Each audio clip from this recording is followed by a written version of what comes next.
Hello children, welcome to Science with Savi. So I'm back again with the third part of nutrition. In my last two videos, we started a new topic from class 10 CBSE lesson number 6 life processes, and that is nutrition. So in my early two videos, we have talked about what is nutrition, nutrients, the different modes of nutrition, and also about how the nutrition goes on in unicellular organism like amoeba and paramecium. So children who have missed that, please go to the description box. You will find the link there and see those two videos. So in today's class, I'm going to take the next topic of the chapter, which is the digestive system in human beings. So as we know that we get energy from food, whatever food we are consuming gives us energy. But the food which I consume or food which we consume, it has various nutrients, and these nutrients are very complex in structure. Like the food which we take, it has carbohydrates, proteins and fats, vitamin, minerals, and the structure is very complex. My body cannot use it as such. It needs to be broken down into very simple form. Like the carbohydrate has to be broken down into simple sugar, the protein needs to be broken down into amino acids, and the fats need to be broken down into fatty acid and glycerol. In these simple form, my body can absorb it and utilize this to produce energy. So the entire process by which the food is converted into the simple form is actually digestion. So you can take the definition of digestion first. The digestion is a process by which complex structure of the food is converted into simple form. It is broken down into simple form, which can be easily absorbed by the body. And this process of digestion is carried out by the digestive system, which is the topic which we are going to do today. So the human digestive system can be divided into two parts. One is the gastrointestinal tract, and the other are the associated glands. Okay, get it very clear. Please keep on writing notes and taking up points in the notebook. It will be very helpful to you. So the digestive system in human beings can be divided into two parts, that is the gastrointestinal tract and the other are the associated glands. So in today's class, I'm going to take only the gastrointestinal tract because I want to take every topic and every part in detail so that the entire concept is clear. So in today's class, I will be discussing the gastrointestinal tract, and in the next video, I will be taking up the associated glands and also how the digestion and absorption takes place. So let's begin with the gastrointestinal tract. So when I say gastrointestinal tract, it is also called as the alimentary canal or the digestive tract. Okay, so this gastrointestinal tract or the alimentary canal is a tube which starts from our mouth and ends up into the anus. Okay, it is a long tube which starts from the mouth and it ends up into the anus. The various organs which are present in these alimentary canal or the gastrointestinal tract are the mouth, then the pharynx, then esophagus, stomach, small intestine and large intestine. I'm repeating again, the organs of the gastrointestinal tract are mouth, pharynx, esophagus, stomach, small intestine and the large intestine. So the length of this alimentary canal in human beings is around 5 to 7 meters. And generally in herbivores which are eating grass, the alimentary canal is much longer, okay, because the grass contains cellulose and it requires more time to digest cellulose. So they have a longer alimentary canal as compared to carnivores and omnivores. So herbivores animal which have a longer alimentary canal as compared to the herbivores and carnivores. So this alimentary canal extends from our mouth and it ends up into the anus. There are several muscular rings in this gastrointestinal tract and these are called the sphincters. Okay, and what is the use of the sphincters? They help in regulating and controlling the flow of the food or content in this tube. So the tube which is there in our, the entire digestive tract, it has various sphincters and they are controlling the movement of the material from one part to the other. This entire gastrointestinal tract is lined by mucus and there is a lot of mucus is secreted in them because it makes possible the movement of the food very easily from one place to the other. So let's start up with the first part of the gastrointestinal tract, and that is the mouth. The mouth is also called as the oral cavity or the buccal cavity. Now this mouth is the first part where the process of digestion starts. Okay, so in the mouth, again, we have two important parts there which help in the entire process, and these are the teeth and the tongue. So first we will talk about the teeth and then we will come to the tongue. The teeth cut, tear and break down the food into smaller sizes, and they generally help in swallowing also. They help in the physical breakdown of food. Most of the mammals, including the human being, have two sets of teeth. During their life, they first grow the primary teeth, milk teeth or the baby teeth, and then it is replaced by a set of permanent teeth, which is also called as the secondary teeth or the adult teeth. An adult human being has 32 permanent teeth, and we can see that there are 4 types of teeth in the adult human being. So these 4 types of teeth, as you have studied already in your previous classes, these are the incisors, canines, premolars and the molars. Now all these 3-4 type of teeth have their own functions. They are used for cutting, grinding, tearing the food particles, and because of the movement of these teeth, the food particles are broken down into very fine and smaller particles. Now if we see the structure of the tooth, we see that the tooth is embedded or the tooth is seated in a socket of jawbone. A typical tooth has 3 major regions. You see in the picture, it has a crown, it has a root and it has a neck. The crown is a visible portion which is above the gums. Okay, and deep inside the socket there are 1 or 3 roots. These roots join the teeth or join the tooth to the gums very tightly, and neck is the constricted junction which is there in between the crown and the root.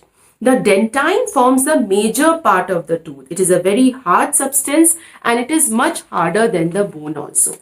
And the dentine of the crown, if you look here properly, you will see that the dentine of the crown is covered by an enamel. This enamel contains the calcium phosphate and calcium carbonate, and this enamel is the hardest part of the body. It is more harder than the bone. So this is all about the teeth. You really need to understand that what is the structure of teeth, where is the teeth seated, and also the different 4 types of teeth which we have.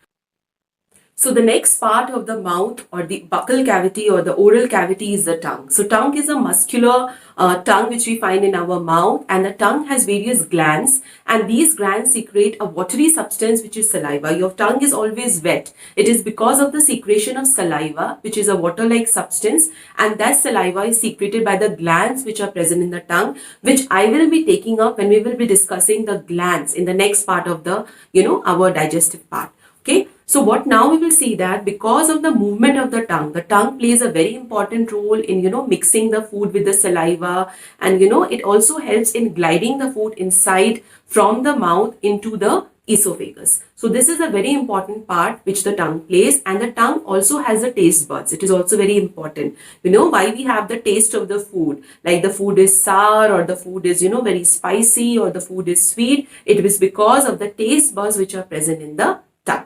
So once the food has been broken down into smaller pieces by the teeth, mixed up with the saliva by the tongue, the food is converted into a semi-solid, kind of structure. If the food is not the same which you have, put inside your mouth, the food has changed, and this kind of food is called the bolus. Okay, so the bolus has been formed in the mouth. Now this bolus is very soft and it can easily glide and slide through the throat, and it crosses the pharynx. So pharynx is the throat part. If you remember, this is the second part of the gastrointestinal tract, and when we were doing respiration, there also the pharynx came. So pharynx is a common passageway, for air and food also. If you remember in that topic which we discussed, that the pharynx, the lower part of the pharynx act as a double purpose. It acts as a double purpose because the food also passes through this and the air also passes through this. And because of the presence of epiglottis, which is a flap kind of tissue over the pharynx or the lower part,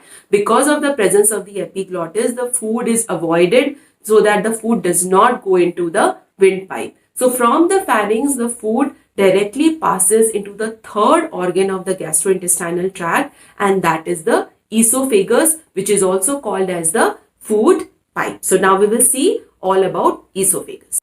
The esophagus connects the pharynx to the stomach. It is a muscular tube. It is around 25 centimeter long. The esophagus has various mucus glands which secrete mucus. They help in lubricating the entire food pipe and which helps in the easy movement of the bolus through the esophagus.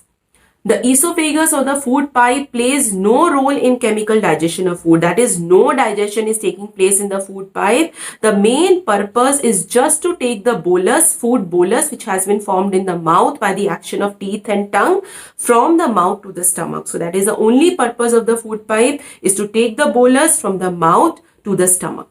Now, how does the bolus move from the esophagus? It is because of the rhythmic movement of the walls of the esophagus or the food pipe, and this is very important, okay? This is called the peristaltic movement. These are called the peristaltic movement. That is a rhythmic movement of the esophagus. Because of this peristaltic movement of the walls of the esophagus or the food pipe, the food bolus can move very smoothly from there and it then enters the stomach. So we come to the next important part of the gastrointestinal tract, and that is the stomach. The stomach is a sac-like organ. It is situated between the esophagus and the small intestine. The main function of the stomach is to store the food, partially dissolve and digest the food. And also the stomach regulates at which rate the content should be released into the small intestine. The wall of the stomach has very deep folds. Yes, it has very deep folds, and because of these folds, the churning and the mixing of the food takes place. So the bolus which has entered the stomach, okay, it is mixed up with juices which is secreted by the walls of the stomach, and it converts into a semi-liquid substance which is called the chyme. Okay, so what is the juice which is secreted by the stomach? The walls of the stomach secrete gastric juice. This is very, very important. They secrete gastric juice, and this gastric juice mixes with the food bolus or the food which has reached the stomach from the esophagus, from the food pipe. So it mixes up with the gastric juice and it is converted into a semi-liquid substance which is also called as the chyme.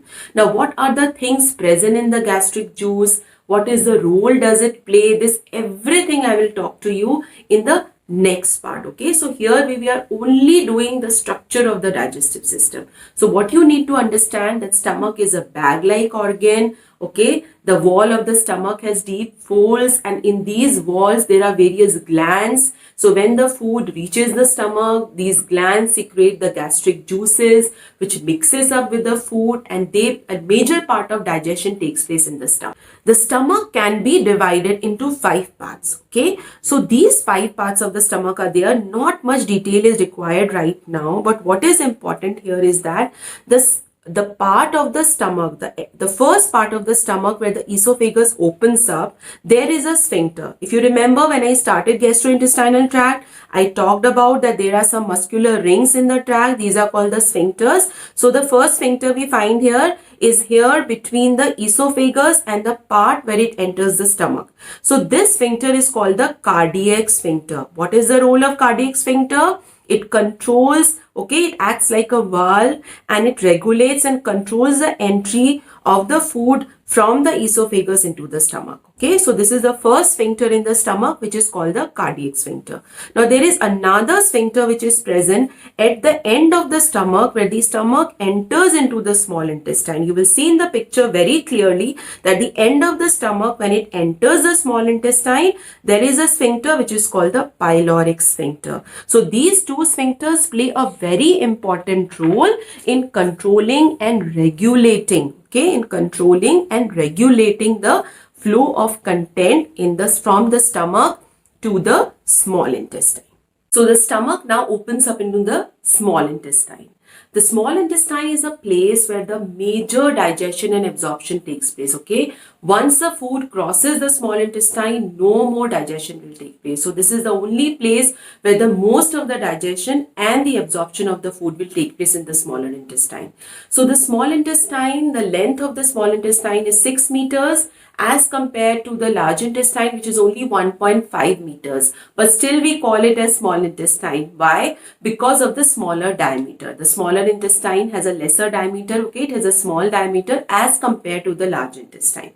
The small intestine can be divided into 3 parts. This is very important. It can be divided into 3 parts: duodenum, jejunum, and ileum. Okay, so get it very clear. Duodenum, jejunum, and ileum.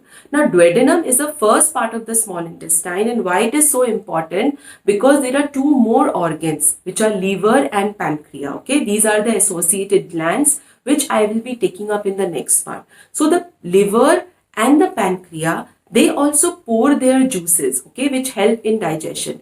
Now, they do not pour the juices directly. What they do, they pour the juices into the duodenum. Okay, so one duct or one pipe which is coming from the liver and the other duct which is coming from the pancreas, they join together and they form the hepatopancreatic duct. Get it very clearly.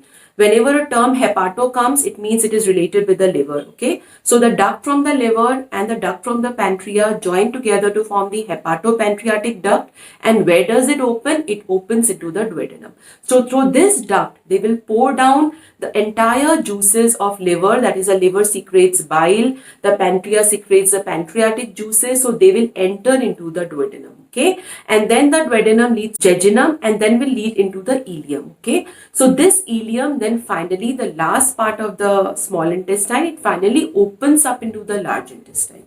So this opening is again guarded by a sphincter. Okay, this opening is again guarded by a sphincter which is called the ileocecal sphincter. Okay, this name is also important. It is called the ileocecal sphincter, and this sphincter again regulates the flow of food, okay, the waste undigested food from the small intestine to the large intestine. The wall of the small intestine contains some finger-like projections. These are called the villi. And each of the villi has more finger-like projections on the apical surface, and these are called the microvilli. So the combination of villi and microvilli increases the surface area of the smaller intestine. So more the surface area, more absorption of food takes place.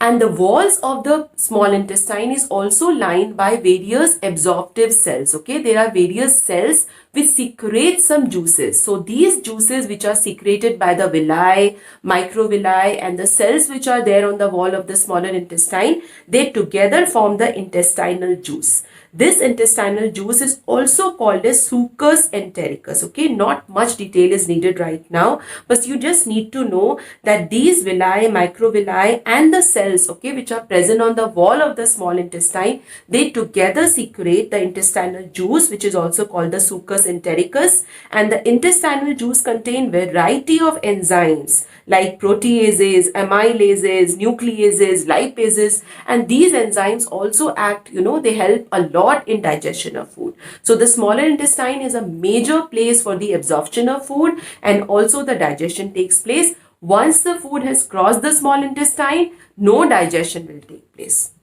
With this, we move to the next important part, which is the large intestine. So from the small intestine, we move to the last part of the gastrointestinal tract or the alimentary canal, and that is the large intestine. Now this large intestine is around 1.5 meters in length, and the diameter is very large. As you see in the picture also, the diameter is very large. Okay, so the larger intestine does not secrete any digestive enzyme. There is no digestion going on in the larger intestine.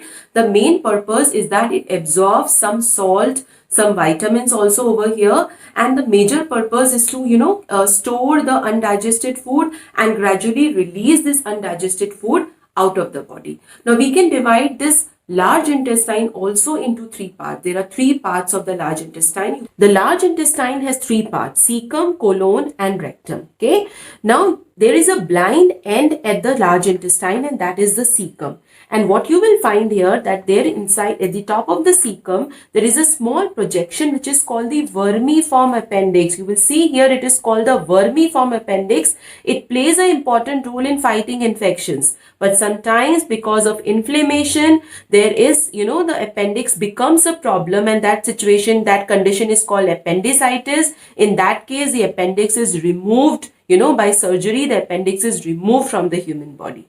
So what you see in the picture here is the colon forms a major part of the large intestine. You will see here cecum has a blind end. There is a projection called the vermiform appendix. Other than that, it is the colon which forms a major part of the large intestine, and then it ends up into a rectum. You will see here it ends up into the last part, which is a rectum, and this rectum then opens outside through the anus. And this, this junction, opening of the anus, is again guarded by a sphincter. Okay, this is again guarded by a sphincter, and these sphincters generally, sphincters play a very important role in, controlling the, removal of waste from the body. So the main function of the large intestine is absorption of salt and water and the storage of and elimination of the waste product. So this is the most important function of the large intestine. No digestion is going on in the large intestine. Only the absorption of salt and water goes on in the large intestine. So with this, we finished the entire gastrointestinal tract. Okay, so we studied all the organs of the gastrointestinal tract, starting from the mouth. Mouth has teeth and tongue. Then we came to the pharynx, the food pipe or the esophagus, then the stomach, small intestine, larger intestine. Okay, we did all the things in detail. So in the next part, okay, so in the next video, I will be talking about all about the secretions which, all these organs do, the secretions of the saliva, of the mouth, saliva, the secretion of the stomach, that is what are the constituents of the gastric juices, the secretion of small intestine, the secretions of the large intestine. We will talk about the associated glands, that is the liver, pancreas, and also we will see that how the digestion of food, okay, how the carbohydrates, proteins and vitamins are digested, and also the food is absorbed. So this all part I will be finishing up in the next video. So I hope you understood the entire tract very clearly. I have really tried my best, to explain it with the help of all the pictures and all the diagrams also. So the explanation, it comes out in such a way that, this entire, in only single video is sufficient for you. I tried my level best to make it very simple for you, because understanding the gastrointestinal tract is very, very important. Okay, it is very important topic. So we will meet again in the next class and complete this topic of nutrition. So children, take lot of care of yourself, study hard, okay, don't waste your time, make a habit of developing, develop a habit of writing notes, keep yourself disciplined all through. So we will meet again very, very soon and complete this topic. So keep exploring, keep learning, take a lot of care of yourself. See you soon. Bye bye.